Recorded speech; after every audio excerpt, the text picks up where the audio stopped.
அஸ்ஸலாமு அலைக்கும். நோம்பு வந்துருச்சு. அப்புறம் என்ன, ஒரே கொண்டாட்டம் தான். நைட்டு ஃபுல்லா சஹர் வரைக்கும் ஜாலி தான். ஒவ்வொரு ஊர்லயும் ஒவ்வொரு பக்கமும் ice ball, kabaddi, carrom board, badminton, volleyball, குளத்துல ஊடுறது, இப்படி சூப்பரா சஹர் வரைக்கும் டைம் பாஸ் பண்ணலாம்ல. இப்படி இருக்கிறவன்லாம் ஒரு முஸ்லிமா? நோன்பாளிகளின் தூக்கமும் வணக்கமே. இது உண்மையோ பொய்யோ, இது யாருக்கு பொருந்தும்? நைட்டு ஃபுல்லா அல்லாவுக்கு பயந்து அவனை பெருமைப்படுத்துறவனுக்கு பொருந்தும். நைட்டு ஃபுல்லா கூத்து அடிச்சிட்டு பகல் ஃபுல்லா தூங்குறவனுக்கு கிடையாது. நீங்க நோன்பு வச்சு சாப்பிடாம இருக்கிறது நாய் பட்டினியா கறக்கிறதுக்கு சமம்யா. அப்புறம் வெளிநாட்டுல இருந்து கஷ்டப்பட்டு சம்பாதிக்கிற காசுல அவங்க வீட்டுல இருக்கிற பசங்களுக்கு ஒரு பைக் வாங்கி கொடுப்பாங்க. அத வச்சுக்கிட்டு ஹராத்து வேலை தான் பார்ப்பாங்க நம்ம பசங்க. இதுக்கப்புறம் ஒரு பெரிய சைட்டான் இருக்கு, அதாங்க செல்போனு. உங்க மனசாட்சியை தொட்டு சொல்லுங்க, அத தப்பா பயன்படுத்தினதே இல்லைண்டு அதை வச்சுக்கிட்டு கண்ட படம் பார்க்கறது, எவ கூடயாச்சும் சாட் பண்றது. நீங்க இப்படி இருந்தா உங்க அக்கா, தங்கச்சி, உங்க அண்ணன், தம்பி உங்களை பார்த்து கெட்டு போவாங்க. Facebook, YouTube, WhatsApp, wiper, tango, இப்படி நிறைய இருக்கு. இத நல்ல விஷயத்துக்காக பயன்படுத்துறவங்களும் இருக்காங்க. அப்புறம் ஒரு பெரிய மனுஷங்களை பத்தி ஒரு சின்ன பாலா கழுவும். வெள்ளையும் சொல்லையம்மா வர வேண்டியது. காசு இருக்கிறவன் கிட்ட ஒரு மாதிரி, காசு இல்லாதவன் கிட்ட ஒரு மாதிரி நடக்க வேண்டியது.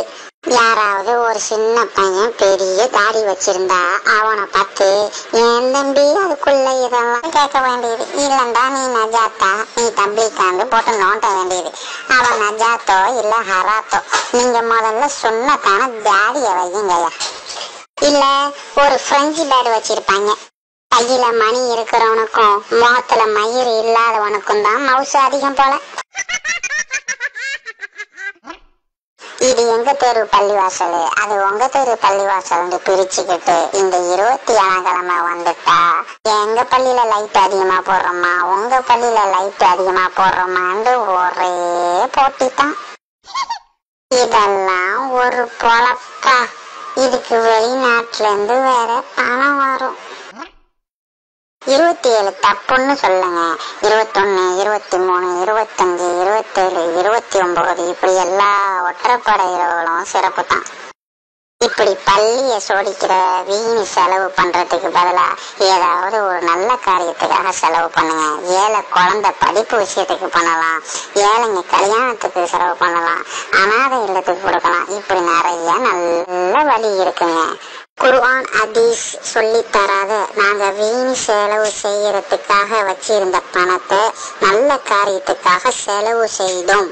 ஒரு நோட்டீஸ் அடிங்க, பரவாயில்லை. உங்களுக்கு எவ்வளவு பேரும் புகழும் கிடைக்கும் தெரியுமா? இவன் தாயா பெரிய மனுஷன், அந்த ஊர்ல சூப்பரா செஞ்சாங்கன்னு சொல்லுவாங்க. முதல்ல நீங்க எல்லாரும் குர்ஆனை தயவு செஞ்சு தமிழ்ல அர்த்தம் புரிஞ்சு படிங்க. அப்புறம் ஊரு சண்டை, தெருவு சண்டை, இந்த நஜாத்து பசங்க சண்டை இதெல்லாம் வரவே வாய்ப்பு இல்லை. இத பேசியிருக்கவன் நஜாத்தா இருக்குமோ இல்ல ஹராத்தா இருக்குமோ என்று யோசிக்கிறீங்களா? எதுவா இருந்தா நாங்க மேட்டர் புரிஞ்சா ஷேர் பண்ணுங்க, மண்டையில ஏத்திக்கோங்க. இதை ஏன் இந்த போன வயசுல பேசியிருக்கேன் தெரியுமா? மனுஷன் சொன்னாதான் கேட்க மாட்டீங்களே. இந்த வண்டாரங்குடியா பொழப்பு தேடி வந்தவன் இப்படின்னு அவங்கள பத்தி பேசுறானோலே, அவனை பத்தி கொஞ்சம் பலா கழுவும். எப்படி பார்த்தாலும் எல்லாரும் வந்தாங்கூடியான். உங்க பாட்டன் முப்பாட்டன்னு போய் பாருங்கய்யா, தெரியும். இதுல என்ன ஒரு கூத்துன்னா, நம்ம கண்ணுக்கு தெரிஞ்ச வெளியூர்ல இருந்து ஒருத்தர் வந்து நம்ம ஊருக்கு கொஞ்சம் காசை கொடுத்து ஊர்ல சேர்ந்துட்டாராம்.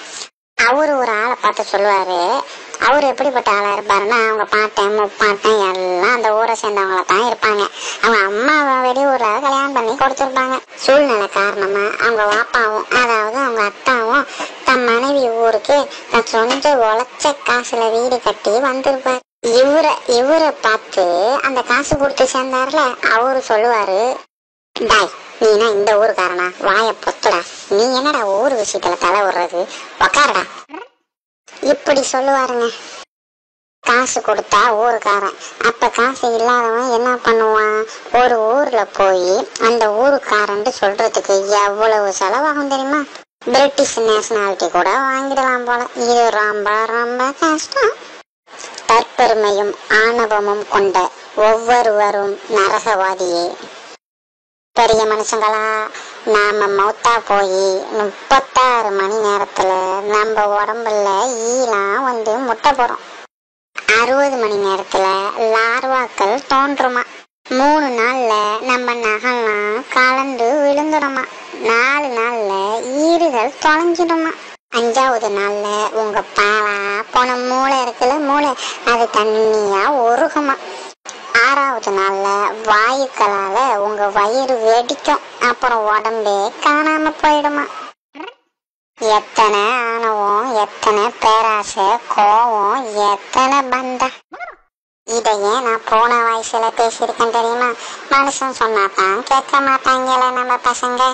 இன்ஷா அல்லாஹ் நம்ம இதை எல்லாத்துக்கும் ஷேர் பண்ணுவோம். நம்மளாட்டி யாராச்சும் ஒருத்தவனாச்சும் தெரிஞ்சோமே. முதல்ல நம்ம கொஞ்சம் தெரிஞ்சுப்பான். இப்படிக்கு உங்கள் நண்பன் பலா பலா பலா.